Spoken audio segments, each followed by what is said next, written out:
Bien. Bonjour à tous, je m'appelle Grégoire de l'Astérie, je vais vous présenter aujourd'hui l'Hyperemperia. Comme nous avons des amis anglais qui sont avec nous, anglophones, je vais être cet individu un peu schizophrène qui va parler en français et en anglais. Hello everyone, I'm Greg. I tend to agree with Grégoire, but not always. I'll be this guy translating from French to English. So I'll say a few words in French, and then I'll translate these words in English so that everybody can follow my presentation. If you have any question or if you don't understand my translation, please raise your hand and I'll re-explain it with other words. Yes? Oui. Oh, pardon. D'accord. Très bien. Nous allons faire un voyage à travers des mondes parallèles, à travers une focalisation de notre concentration. We're going to explore a path where we're going to travel through worlds and where we're going to focus our concentration. Hyperemperia is not a specific school of hypnosis. It's a set of tools, it's a toolbox which you're going to be able to use in addition to your initial training. L'Hyperemperia n'est pas une école d'hypnose en soi. Ce n'est pas une alternative à l'hypnose ericksonienne, comme c'est souvent présenté. Ce n'est pas différent de l'hypnose directive. Ce sont des outils supplémentaires que vous allez pouvoir intégrer déjà dans votre pratique. Donc, vous allez élargir votre champ d'outils, vous n'allez pas en changer absolument radicalement. L'Hyperemperia n'est pas de l'hypnose ericksonienne. C'est de l'hypnose directive, traditionnelle, une variété de l'hypnose hellmanienne si vous voulez. Hyperemperia is not an Ericksonian type of hypnosis. It's an Hellmanian type of hypnosis, so it's direct hypnosis.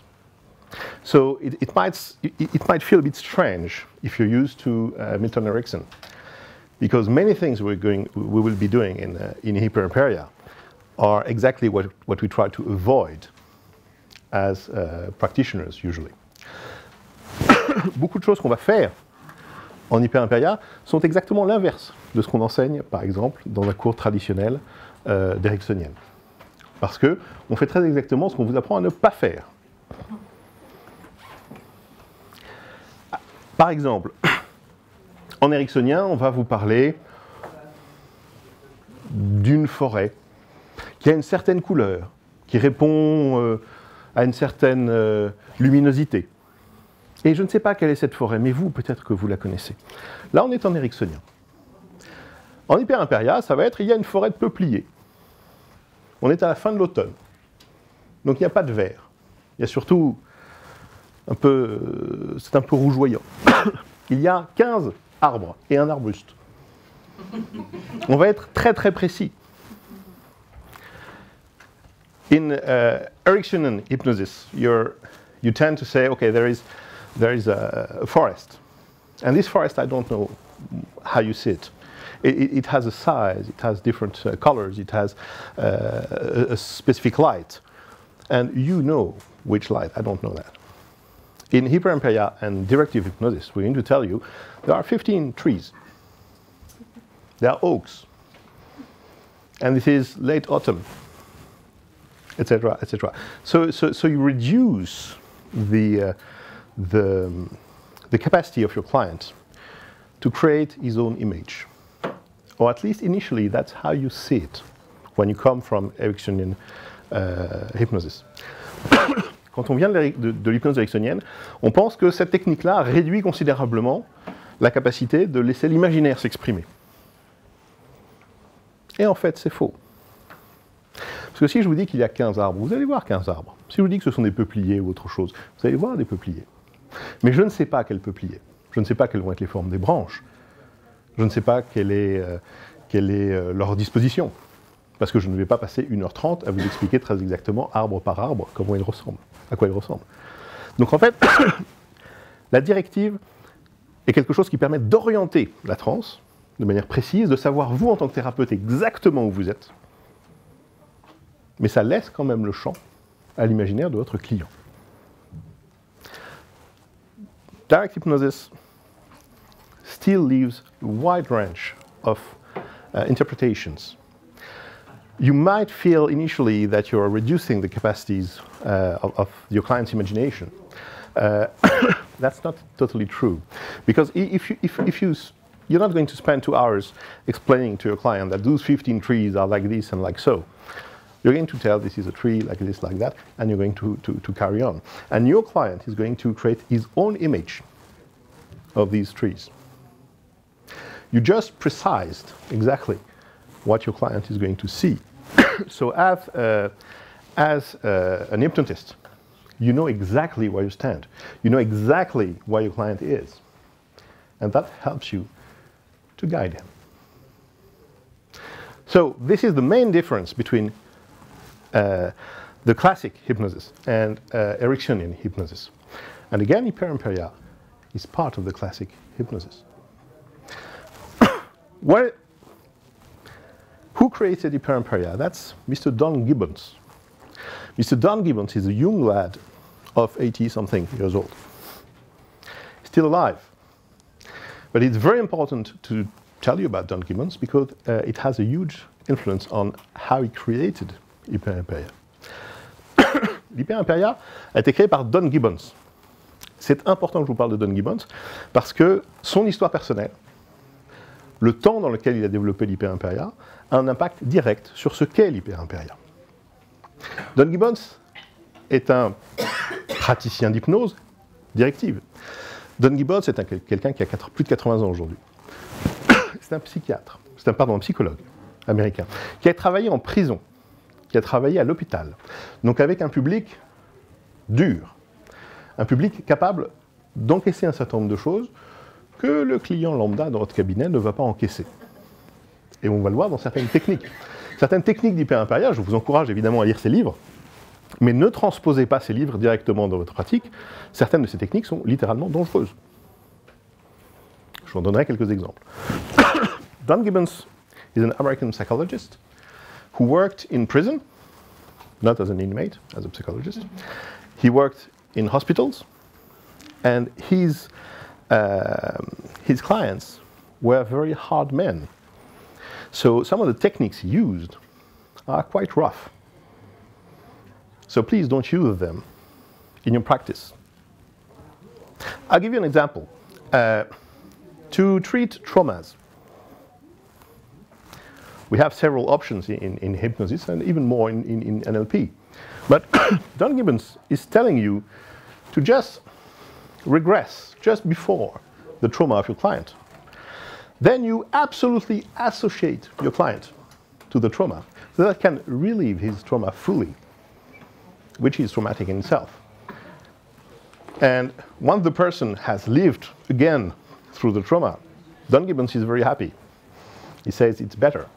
He will feel better. He will be crying and he'll be on the floor, shaking, but it's supposed to be better. That's psychology in the US 50 years ago. And it's not something we're going to use in our practice. L'exemple que je donne est celui des traumas.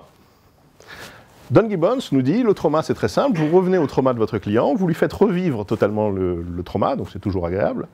Et quand votre client est par terre en train de trembler, etc., là-bas vos lèvres, c'est que vous avez fait bien votre travail. On sait tous que c'est une catastrophe, cette technique-là. Mais c'est comme ça qu'on pratiquait les traitements de trauma il y a 50 ans aux États-Unis quand on était psychologue. Donc c'est pour ça, prenez les ouvrages de Gibbons avec une petite pincée de sel, ne transposez pas tout directement dans votre pratique. Don Gibbons, encore une fois, à 80 ans aujourd'hui, et il a vécu certaines périodes assez amusantes. Il a vécu des périodes où les gens expérimentaient avec des drogues, le LSD en particulier. Et Don Gibbons a écrit des livres sur les univers parallèles, pour voyager à travers l'espace et le temps. C'est un petit peu particulier, mais c'est amusant. Une des inductions que je ne vous présenterai pas, je n'aurai pas le temps, c'est une induction où on voyage à travers un arc-en-ciel, ce qui est assez proche de ça. Vous savez qu'en hypnose, avec les états augmentés, on peut recréer des états qui sont assez proches de ceux qu'on trouve sous influence de différentes substances. Ça peut d'ailleurs être utilisé pour accompagner des drogués pour être sevrés progressivement. Et Don Gibbons est à plein là-dedans. Don Gibbons is a child of his own time. It's a time where people experience with LSD, with drugs. So many of his books are about parallel universes. It's an experience. It's quite fun. It's not dangerous in itself, if you want. But it's a bit different from what we were used to do here in France. He has an induction where you're living and drifting through a rainbow. It's a strange experience. It's quite nice, actually. But that's something very different from what we used to do. You're not going to use, the stairs with every client, and you're not going to use the rainbow induction with every client as well. Depends on the profile of your client. So, enough with Don Gibbons. What is exactly Hyperemperia? Managed to speak about 10 minutes without telling you about it. It's good. Thank you, you're being very polite. Hyperemperia is different from the everyday hypnosis we use, because normally, mostly with our clients, we were asking them to go inward and to go down. Relax, get into yourself. Slowly, you're going to go drift, etc., etc.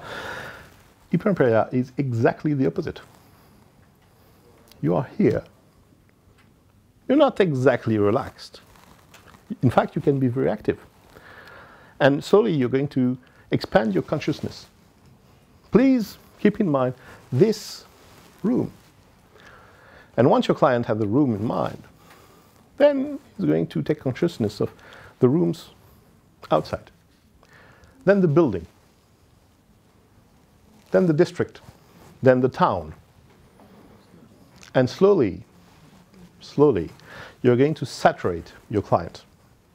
Because remember, we can only remember 7, between 5 and 9 things at the same time in the mind. And once we've reached this limit, we're going into hypnosis. Donc, une des particularités de l'hyperemperia, c'est d'utiliser l'extension de champ de conscience. C'est-à-dire qu'au lieu de rentrer en nous-mêmes, on va sortir de nous-mêmes. On va prendre conscience de la pièce, prendre conscience des pièces autour, prendre conscience de l'ensemble du pâté de maison, etc., etc. Et au bout d'un certain temps, on va saturer complètement la capacité de conscience de notre client. On va très souvent en hyperemperia monter. C'est-à-dire qu'on va parfois, il y a une très belle induction qui est l'induction par la montgolfière. On monte dans une montgolfière, progressivement, on est dans le panier, et on voit sa maison, les maisons alentours, la région, etc., etc. Et on ne peut pas garder à l'esprit tous les éléments sur lesquels on est en train de se focaliser. C'est une induction par focalisation aussi. Saturation de la focalisation. There is one induction where you're in a balloon and you're going up. So while you go up, suddenly you can see more and more elements of your environment. That's exactly the same process. In hyperemperia, very often you're going to go up, whereas in classical, in our classical practice, we're going down. You're taking the stairs down. You're going deep into yourself. There, no. You expand. Several interests in that. First, if you have a very active client. The other day I had an old lady who couldn't sleep. I told her, I started telling her to relax. I said, no, I don't want to relax. I can't relax, I'm an active person. Okay, hyperemperia, perfect. You can be active. You're in your garden.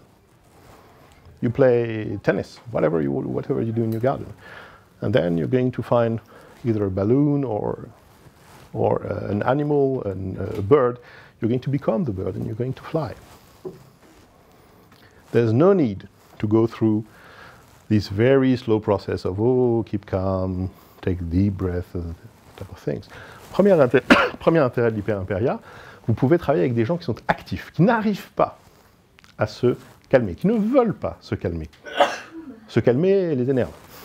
J'ai eu ça l'autre jour. Pardon ? Les adolescents, par exemple. L'autre jour, l'exemple que je donnais, c'était plutôt une vieille dame, de 80 ans, qui n'arrivait pas à dormir. Et j'ai commencé sur de la relaxation. Elle m'a dit non, ça ne marche pas. Ça marche pas. Je suis allé voir un sophrologue, ça ne marche pas du tout. Donc je suis parti en Hyperemperia, elle était très contente, ça a bien marché. L'autre intérêt de ce type d'induction, c'est le fait de surmonter les résistances. Si vous avez des clients résistants, vous allez faire exploser leur résistance avec ce type d'induction. C'est très, très efficace. Je vais expliquer un peu pourquoi. One application of Hyperemperia is with very, very reluctant, very resistant subjects. They don't want to lose control. They want to keep their consciousness. Well, we've got the dynamite to change everything about that. Why is that? One classic induction is the bird. You can soften your target, if you want, by asking your client, do you have a garden where you're feeling very safe and very happy? Yours, or your aunt's, or your grandmother's? And very often they will say yes. And then you take the maximum information, because you want to be able to describe very precisely the garden. The person is sitting in the garden very happily, and there's this bird coming. The bird comes, looks at the person looks at the bird, look at the bird. And she becomes the bird. And the bird starts flying. You, my client, start flying. And you can feel the hot air pushing you up. I wonder how it feels to feel the feathers with the hot air. So you associate, of course, your client with the bird, the effect of being a bird, and you fly. And as you fly, you see your garden. And as you fly up and up, you see the garden, you see the rooms, you see the other houses, and you expand your consciousness. There are a few clouds. You're going to touch them, not yet, very soon. And this is a very big limit, because when you pass the clouds, you will be very close to the sun. Une induction classique, c'est vous êtes dans un jardin. Le jardin où la personne se sent à l'aise, le sien, celui d'un ami, de sa tante, etc. Et cette personne est tranquillement installée, et vous allez faire atterrir un oiseau, par exemple, dans ce jardin. La personne va regarder l'oiseau, peut-être, pourquoi pas dire, le plus bel oiseau que vous n'ayez jamais vu. Ça, c'est très Hyperemperia. Quitte à décrire quelque chose, autant faire des cadeaux, autant dire que les choses sont belles. La beauté est quelque chose d'important en Hyperemperia. Cet oiseau magnifique, vous allez devenir cet oiseau magnifique. C'est mieux qu'un oiseau tout moche. Et vous allez voler, tant qu'à faire. Et vous avez volé. Et au fur et à mesure que vous vous envolez, vous allez regarder votre jardin, les maisons autour, le quartier, etc. Et on retrouve ce système où on va saturer complètement le conscient de la personne, et on va créer autre chose. Vous associez la personne à l'oiseau en lui demandant, il y a un courant ascendant d'air chaud, qu'est-ce que ça fait sur vos plumes? C'est curieux d'avoir des plumes, c'est curieux de voler. Je vous garantis que les courants ascendants et descendants sont très compliqués quand on vole et qu'on est un oiseau. Mais c'est une expérience particulière. Mais pendant qu'on pense à ça, on ne pense pas à autre chose. On est en train de saturer la personne. Et il y a des nuages. Et ces nuages forment une barrière, un seuil. Et vous allez créer une attente. Et cette attente, ça va être, vous allez y arriver et il va se passer quelque chose. Pas tout de suite, mais il va se passer quelque chose. Et ensuite, on passe ce seuil. Et qu'est-ce que ça fait de passer à travers des nuages quand on est un oiseau? Qu'est-ce qu'on ressent, de l'humidité, ce genre de choses? Et on passe, et on va arriver près du soleil. Il y a cette mer de nuages magnifique. Et il y a ce soleil dont on se rapproche. Et là, vous avez différentes options. Vous pouvez dire à votre client, et maintenant, tu deviens le soleil. Et je me demande, quelle serait la conscience du soleil? Là, vous cramez tout le monde. Il est impossible d'avoir cette conscience. Autre option, regardez ce ciel magnifique et vous devenez ce ciel. Et je me demande ce que serait la conscience du ciel. tout ce qu'il voit, tout ce qu'il ressent. C'est impossible. Donc, en général, les gens tombent au moment où ils passent les nuages. Et ensuite, si vous parlez du soleil ou du ciel, là, vous faites sauter à peu près toutes les résistances possibles. C'est extrêmement efficace. Once you pass the clouds. No, you were at the garden. In English? I was flying already. I was almost reaching the clouds. The neighbor, the city, and that's it. Yes, because you're flying and you expand your consciousness. And then soon you're about to reach this limit of clouds. And you insist on the fact, several sentences, you insist on the fact that you've not reached the clouds yet. Soon. And something special will happen. And then you pass through the clouds. And how do you feel as a bird passing through clouds? It's a physical thing. And once you passed it, you have this sea of clouds. It's beautiful, and there's the sun up there. And then you have two choices. Either you ask your client to become the sun, or to become the sky. And I wonder, what, yes, or the sky itself. And I wonder, what is the consciousness of the sun or the sky? Because you've become the sun or the sky. It's impossible. It's simply impossible to imagine that. So basically, you disjunct anyone at that stage. Most of the clients are going to go down once you go through the clouds. The really resisting ones are going to fall once you tell them to become the sun or the sky. It's very, very powerful. It's important, once you've made an induction like this, to return, once you've finished your work, to return exactly by the same way. We keep telling you that, whatever type of technique we use, but especially with this technique of extension, you multiplicate the chances to have your client not returning. So please take the time to bring back your client exactly by the same path. Up to the garden. Up to the garden, and don't forget to go up to the point where the bird is returning into the body of your client, and your client feels his body in the garden, and then he's back in the room with you. Yes? And that's so interesting. Why are they in danger of falling down? Do you have That's a very good question. As I said, you ask a maximum of questions of your client. That's a bit different from Ericksonian hypnosis, where we tend to limit a little bit the question side. In Hyperemperia, you maximize this. First, because there's a question of ecology. You have to know if your client is afraid of AIDS. You have to know if your client is afraid of water. One induction is going into the sea, exploring a sea world. It's very nice, but if you have a client who is afraid of just swimming, it's not something you're going to use.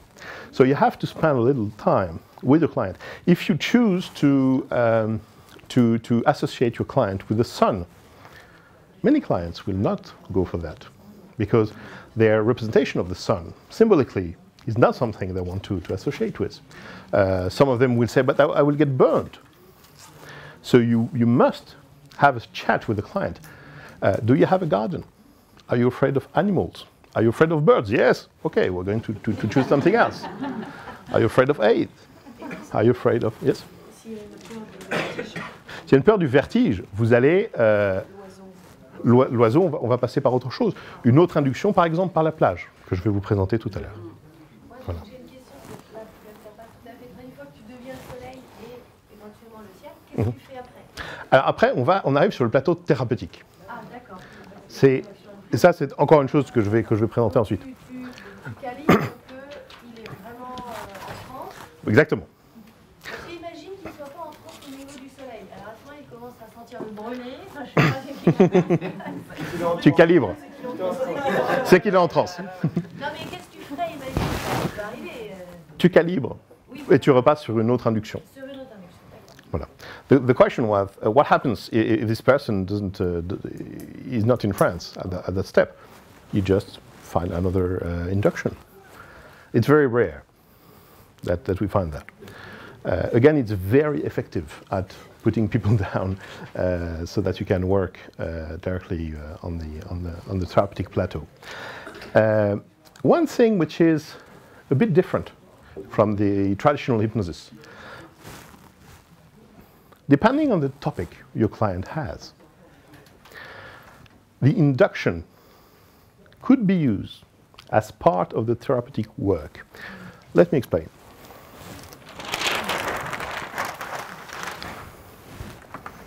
I had a discussion with a miscreant recently who is specializing in speed hypnosis. Somebody elsewhere here. Basically, we used to have roughly the induction here, the therapeutic plateau, and then the way outside the trance. People who have taken a liking to speed hypnosis are telling you that why waste this time? We can go directly here and start working like this. And they have a point, actually. They do have a point. What happens if while I'm working here, during the induction, what happens if I start working on the topic for which my client has come? What if I start introducing the work we're going to do here? Very often, when people go up, especially people who are depressed, what happens? You change their perspective on the world. Dissociation. It's a dissociation. Suddenly they feel that their problems are just like, they're still in the garden. They're small. The world is wider. There is a beautiful world. There is the sun. I became a bird. I became the sun, or I became the sky. And in itself, it has some degree of therapeutic use, especially with someone who is somewhat depressed. So don't forget that even there we can start working, and we can start adding symbolically elements which are related to the topic of our client. I'm going to suspend a little bit. Oui. Pardon, oui, excuse-moi. L'idée, si vous voulez, c'est qu'on peut. Pardon. L'idée, si vous voulez, c'est que c'est l'objectif. La confusion, je ne sais plus. On est resté dans le soleil, là. Voilà. Vous avez d'excellents formateurs, d'excellents thérapeutes, je ne vais pas leur jeter la pierre, qui sont fans de speed hypnose. Et qui utilisent la speed hypnose en disant finalement l'induction en cabinet, c'est du temps perdu. Eh bien en Hyperemperia, on peut aussi se dire que l'induction, c'est du temps gagné. Pourquoi? Parce que lorsque, par exemple, sur une induction, on décolle comme cela, imaginez que vous êtes déprimé. Tout d'un coup, vous n'êtes plus vous-même, vous êtes un oiseau magnifique. Vous devenez le ciel, vous devenez ce soleil extraordinaire. Vous avez pris de la distance par rapport à vous-même et par rapport à vos problèmes. Déjà, en soi, ça peut avoir un effet positif sur vos clients. Et vous pouvez rajouter dans vos inductions n'importe quoi qui a trait au sujet que vous allez traiter sur le plateau thérapeutique. Vous pouvez, dans l'induction, dans le jardin, il peut y avoir un feu avec cette fumée désagréable. Si j'ai un client qui vient pour arrêter la cigarette, ça peut être intéressant. On commence à introduire cette notion de fumée, de cigarette, positif, négatif. Donc, ne partez pas du principe que l'induction est quelque chose qui est perdu. Interrogez-vous, quelle est la bonne induction pour mon client? Qu'est-ce qui lui convient? Quelles sont ses limites? Et comment est-ce que je vais pouvoir l'utiliser pour que ce soit utile dans ma pratique? Une des difficultés des inductions que je viens d'évoquer, c'est que c'est très sympa, mais une fois qu'on est le ciel, comment est-ce qu'on fait pour arriver sur le plateau thérapeutique? Je vais vous répondre, mais pas tout de suite. Je vais répondre quand on verra le plateau thérapeutique. Mais avant de voir le plateau thérapeutique, Pour finir un peu sur les inductions, je vous en présenterai une autre si j'ai le temps. Retenez que l'extension de champ de conscience, puisque c'est ça, est quelque chose qui existe depuis longtemps. C'est-à-dire que Don Gibbons n'a pas inventé ces inductions-là. Simplement, en Hyperemperia, il utilise systématiquement ces inductions, qui sont très efficaces, encore une fois, pour les sujets résistants, mais qui, par contre, demandent un peu de doigté pour ressortir les gens de transe. What do we do when we are the sun? Or when we're the sky? How do we translate from there to the work itself? I'm going to answer this, but not yet. But just remember that this induction technique has not been invented by Don Gibbons. It pre-existed Hyperemperia. Hyperemperia uses extensively this type of induction, almost exclusively. And it's very effective against resisting subjects, but also the drawback is that you need more time to get your client back with you, so that it's ecological for your client and for you as well. One technique used specifically in Hyperemperia, invented by Don Gibbons, is the best me technique, and that's translated in French afterwards. The best me technique is basically a memo. Don Gibbons says, this is everything I must have in my work with a client. When I guide my client, everything here must be part of my work. Le best me, meilleur moi en quelque sorte, c'est un acronyme, c'est un mémo en fait de Don Gibbons pour s'assurer qu'on a mis tous ces éléments dans un suivi thérapeutique avec un client. Donc qu'est-ce que ça recouvre? Ça recouvre les croyances. Vous connaissez les croyances de vos clients. Et accessoirement à l'anamnèse, vous avez peut-être identifié des croyances qu'il fallait installer ou changer. Mais les croyances sont importantes. Ça va permettre au client d'adhérer à ce que vous êtes en train de faire. Les émotions. En français, émotion. C'est quelque chose que l'on utilise rarement.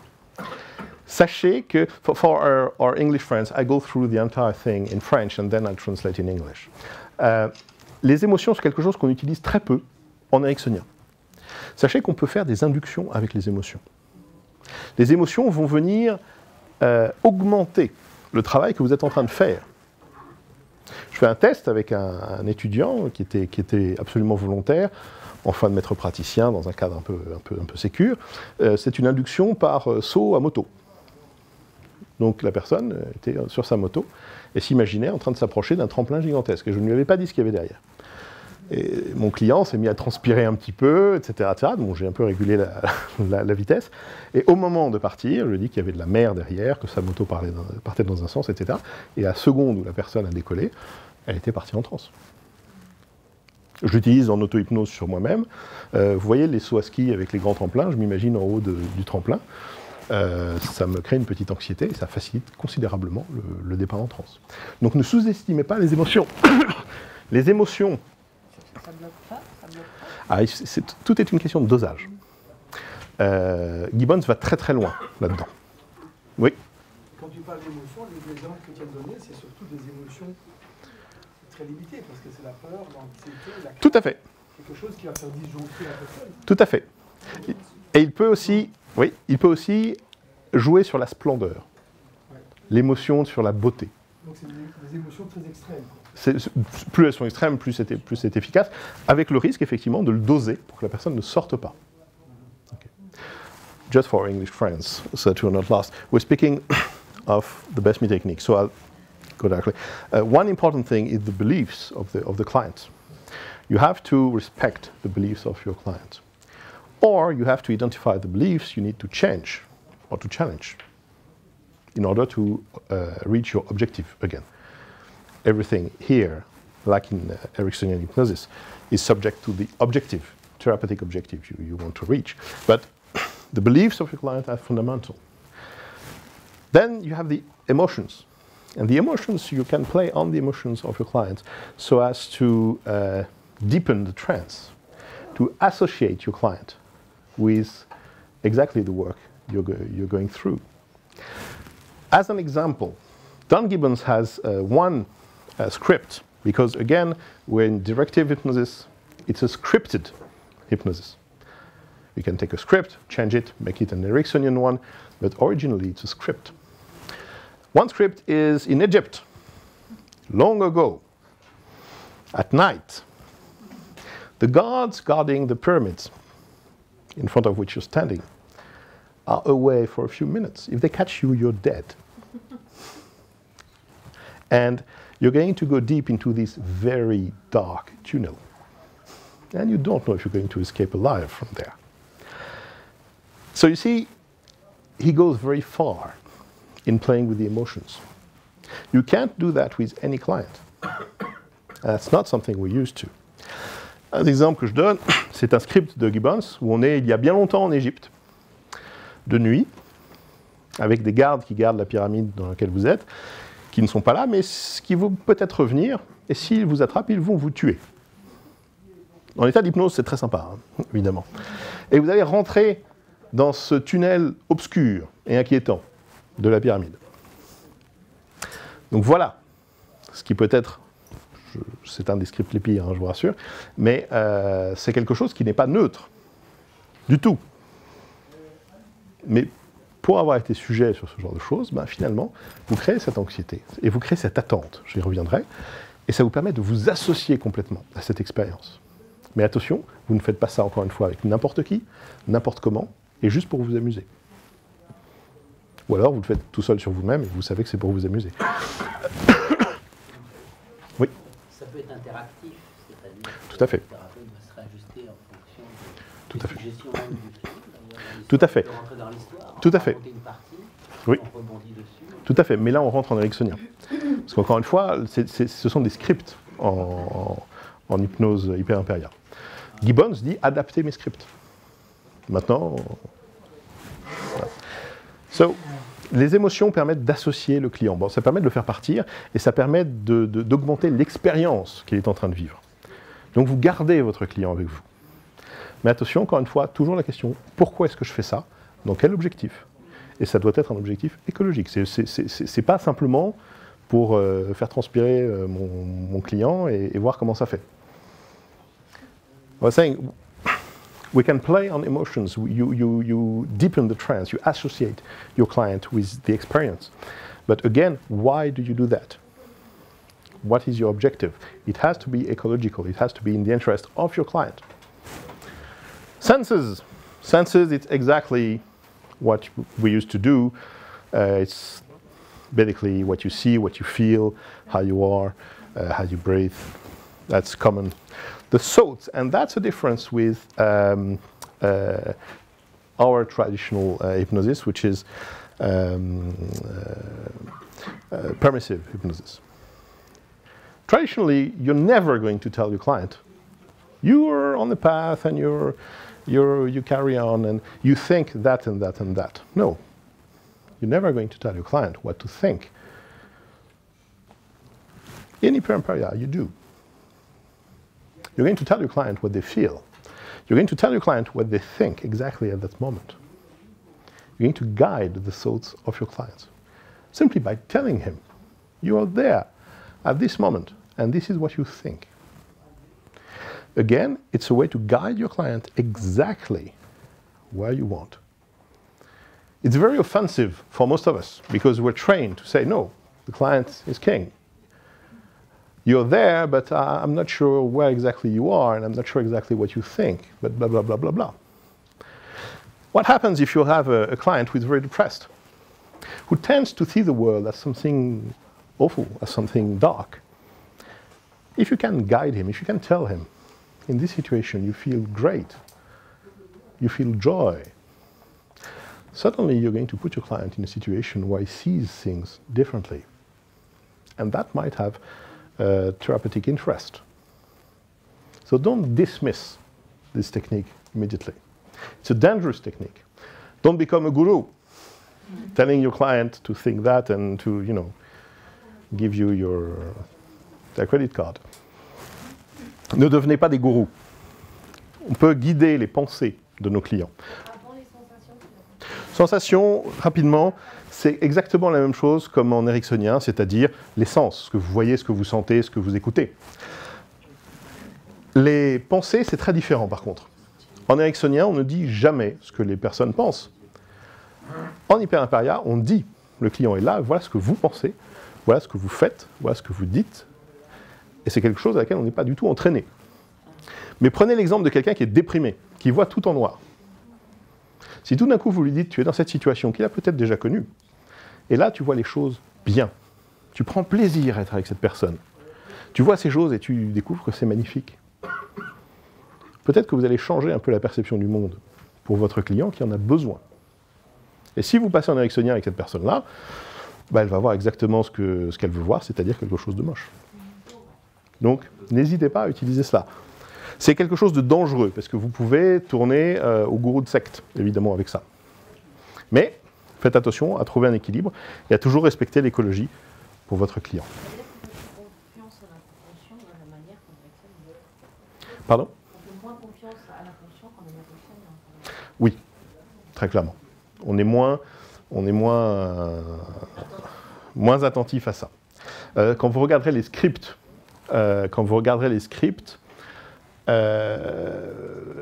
certaines choses vont vous heurter. Parce que, surtout si vous avez fait de la PNL par exemple, il y a des violations du métamodèle en permanence. C'est assez pénible. Donc n'hésitez pas à adapter les scripts que vous voyez sur quelque chose que vous allez pouvoir utiliser. I think the scripts we have in Hyperemperia are very offensive, especially if you've studied NLP, because there are semantic violations everywhere, and it's a pain to use. So don't hesitate to adapt it to your practice and the way you do hypnosis. It's actually something you must do. Motives. Why do I do what I do? Why do I choose this induction? Why do I choose this therapeutic plateau? Basically, why is my client here with me? And you must integrate this with your work. Recall these motives for your clients. You came here for this and that and that and that. And your client must have this in mind all the time. You're not going to enter these pyramids with a dark hole in front of you just because it's fun. There is purpose behind it. And you must do it because at the end of this tunnel, there is something worth watching. Pourquoi est-ce que je fais ce que je suis en train de faire? Les motivations. Il faut rappeler au client pourquoi est-ce qu'on est en train de faire ce travail, y compris pendant la transe. Lui dire que il faut aller plus loin.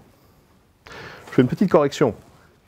On fait confiance à l'inconscient quand même en directive. Simplement, on oriente le travail de l'inconscient dans une direction précise. Ça ressemble un peu au livre dont vous êtes le héros. Oui.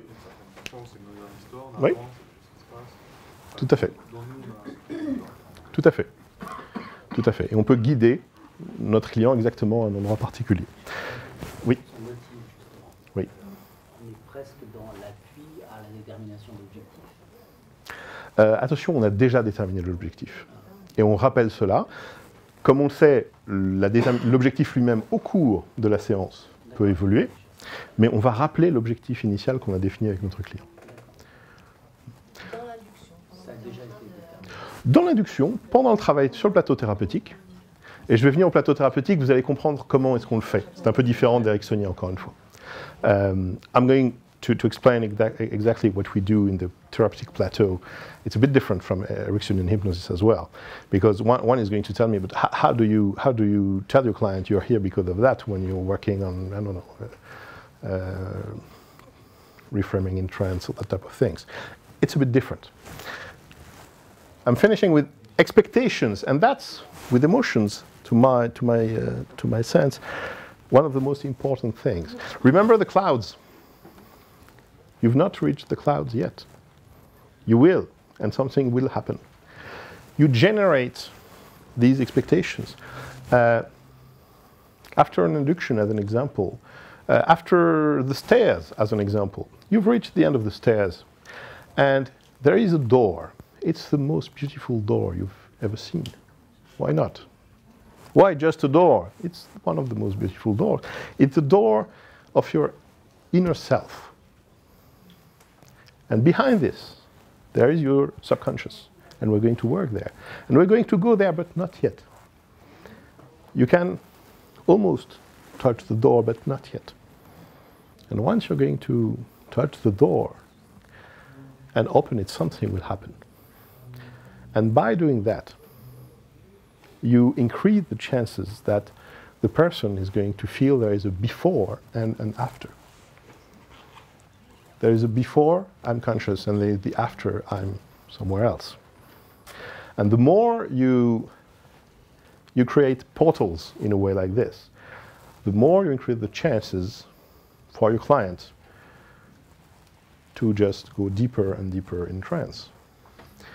And the more you focus the attention of your client, the more you associate your client to the trance, the more you increase the chances of your client not to remember the trance as well. So be careful with that. Les portes, par exemple, cette attention, on crée une attente, c'est du teasing, c'est de l'attente. Cette porte, magnifique, encore une fois, on est en Hyperemperia, pourquoi pas la plus belle des portes. Cette porte, vous allez la toucher, pas tout de suite, pas encore. Elle est importante, cette porte. Ce qui fait que le passage d'une pièce à une autre est quelque chose de signifiant. Si vous dites juste, il y a une porte, tu l'ouvres, personne ne va le faire, mais elle ne va pas avoir de sens. Là, vous allez créer une émotion, vous allez créer une attente. C'est comme le passage d'un état à un autre. Plus vous faites ça, plus vous gardez l'attention de votre client, plus vous l'associez à son expérience, plus vous augmentez aussi les chances, attention, de le faire plonger en transe, et plus vous augmentez les chances aussi que votre client, en sortant de transe, ne se souviendra pas de la séance. Ça augmente les chances de ne pas se souvenir de la transe. Best me technique. You can use this in whatever order you like. Il n'y a pas d'ordre au best me. Simplement, c'est un mémo pour avoir tout ça dans votre travail. J'arrive au plateau thérapeutique, au script même.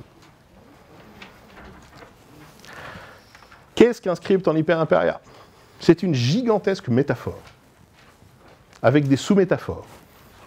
C'est un bac à sable. C'est-à-dire qu'une fois que vous maîtrisez les frontières de ce travail-là, une fois que vous l'avez fait plusieurs fois, une fois que vous maîtrisez et que vous connaissez cette métaphore, vous pouvez la modifier comme vous voulez. Par exemple, vous connaissez tous le nettoyage de printemps. Très bien. Nettoyage de printemps, une fois que vous l'avez fait 3-4 fois, imaginez que votre client veuille arrêter de fumer. Je reprends cet exemple-là. Qu'est-ce qui vous empêche dans ce satané grenier d'avoir une table, et sur cette table, un paquet de cigarettes? Je me demande bien ce que votre client va faire avec ce paquet de cigarettes. Il est venu arrêter de fumer. On lui rappelle. Est-ce qu'il le met dans la poubelle ou est-ce qu'il le met dans sa poche? Déjà, à vous, ça vous donne une information. Surtout si vous libérez les cordes vocales de votre client et qu'il vous dit ce qui se passe. In Hyperemperia, the script, the therapeutic plateau, where the actual work is taking place, we're using giant metaphors. It's a sandbox, where basically you have a path. And once you master the path and you've used it several times, you can add several changes. I was taking the example of the this script where you're cleaning your clients. You're going maybe in a room in a house, or maybe there's one version in a garden, where you clean your inner garden, as an example. If your client wants to stop smoking, what's to stop you from adding a table? And on the table is a pack of cigarettes. And I wonder if your client is going to grab the cigarettes and put them in the trash can, or if he's going to grab them and put them in his pocket. That gives you several indications on where your client stands. I want to stop cigarettes, but if I see a pack of cigarettes, I grab them and I put them in my pocket. If you free your client to speak, he's going to give you a maximum of information so that you can adapt your sense and you can prepare the next ones with new information, valuable information. I'll give you an example. another script. One induction, a classic induction, once you've checked your client is okay with an induction at night on a beach, as an example, is that your client stands on a beach, peacefully, securely.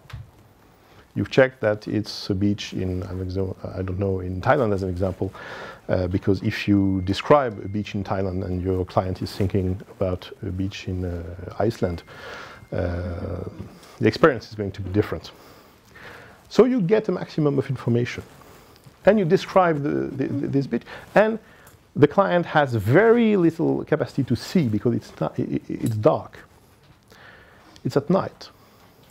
Tell the client he's lying on the sand. The sand is very warm because of the hot sun during the day, and you associate your client. You use the senses. You saturate, and your client is reclining and is looking up, and there you have the most beautiful sky in the world, with stars.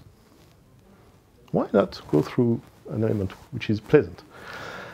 And suddenly your client can start to think that there is light at the end of the sea.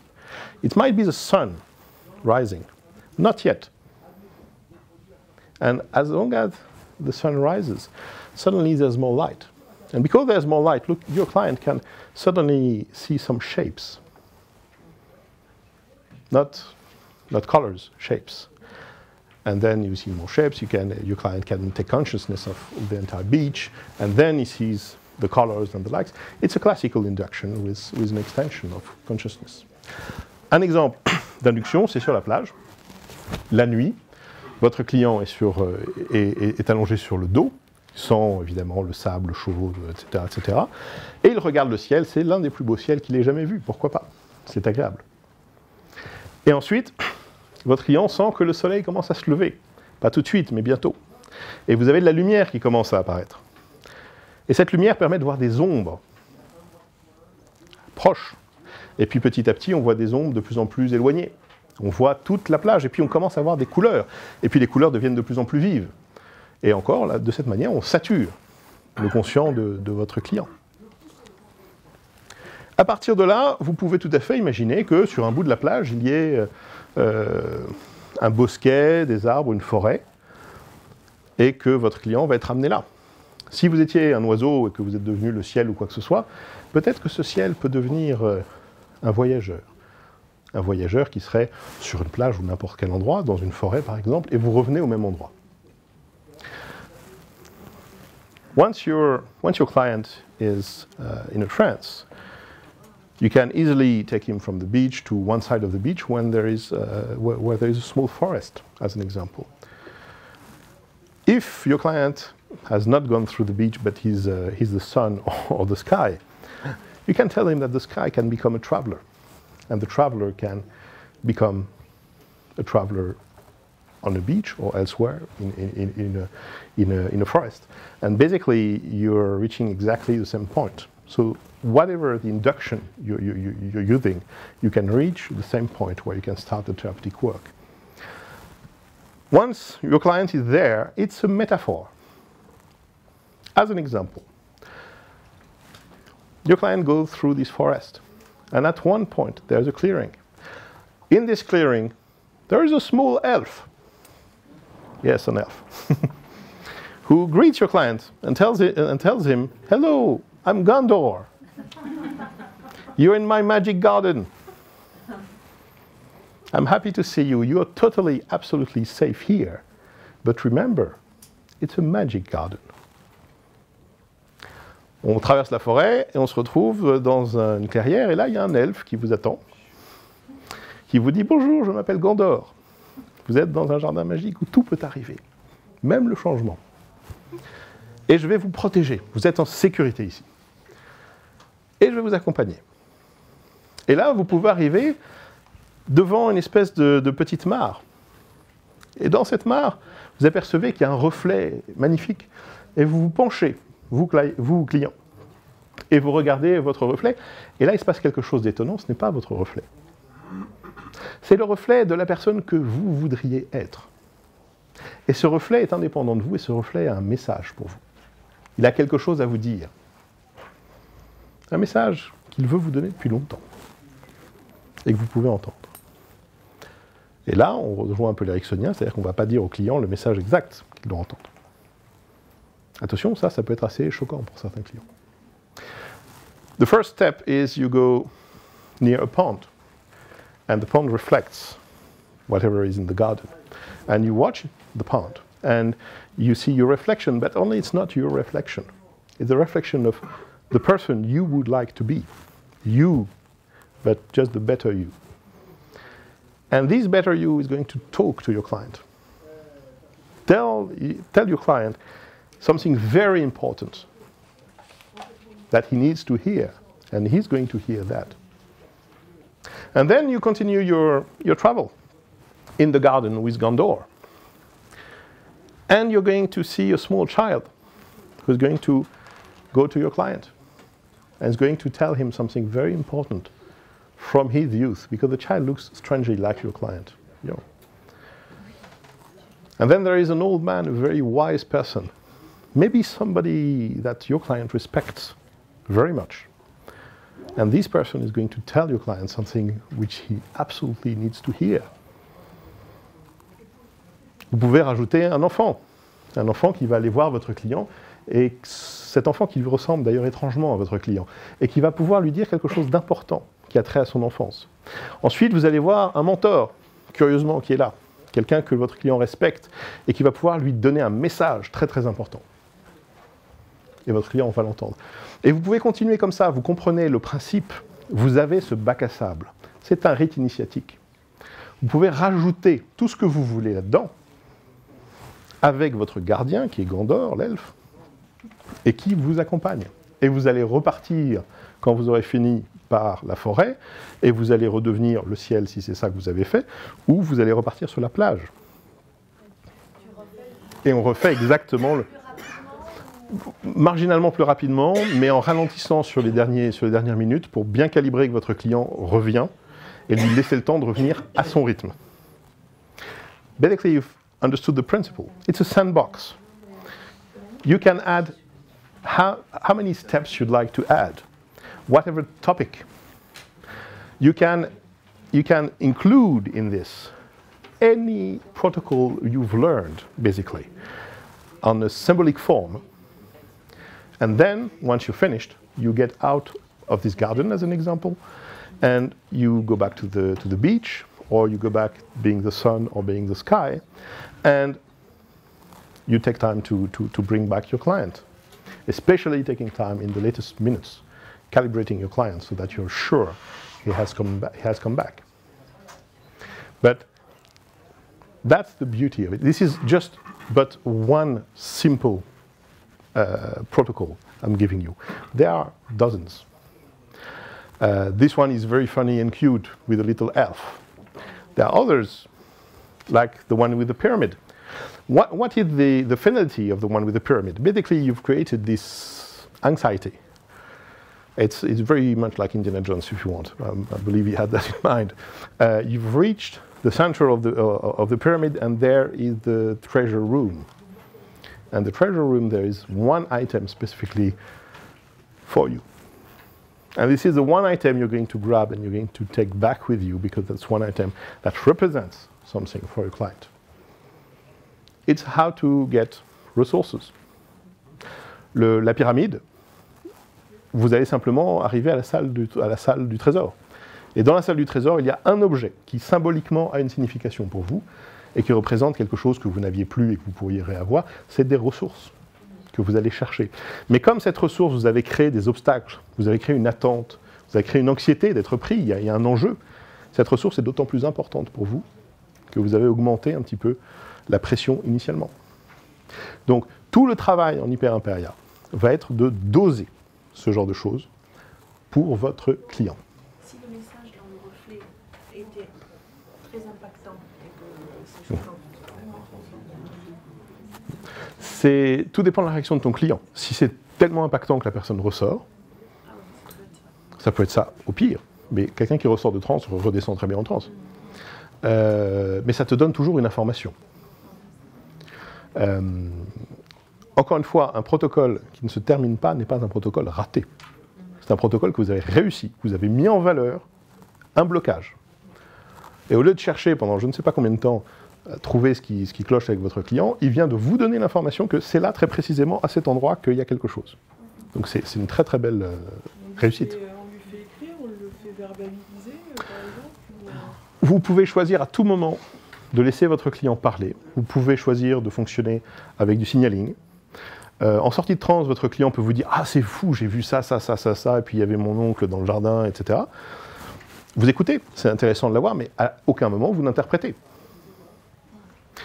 Basically, whatever happens when your client finds something, gets a message in this protocol as an example, which shocks your client so much that he gets out of trance.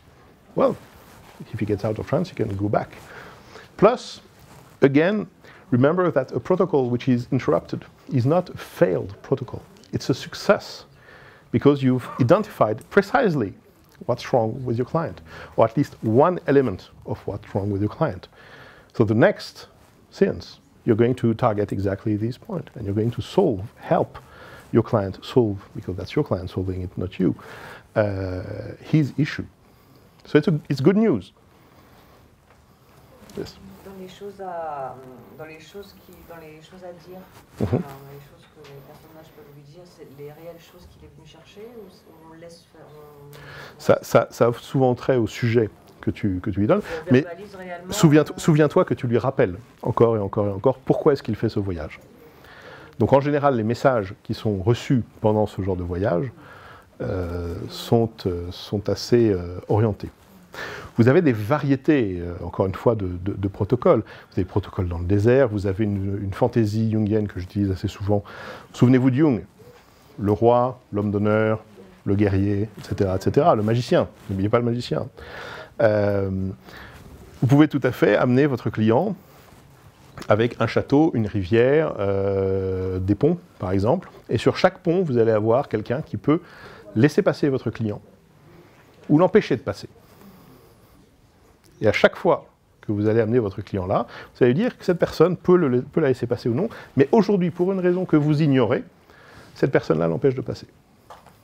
Et votre client voit qui est cette personne ou cette chose. Et derrière cette personne ou cette chose, il pourrait y avoir une image qui peut apparaître maintenant.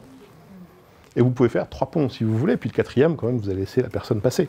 Et il y a quelque chose qui va permettre à la personne de passer. Ce sont des représentations symboliques, et vous modifiez tout ce que vous voulez.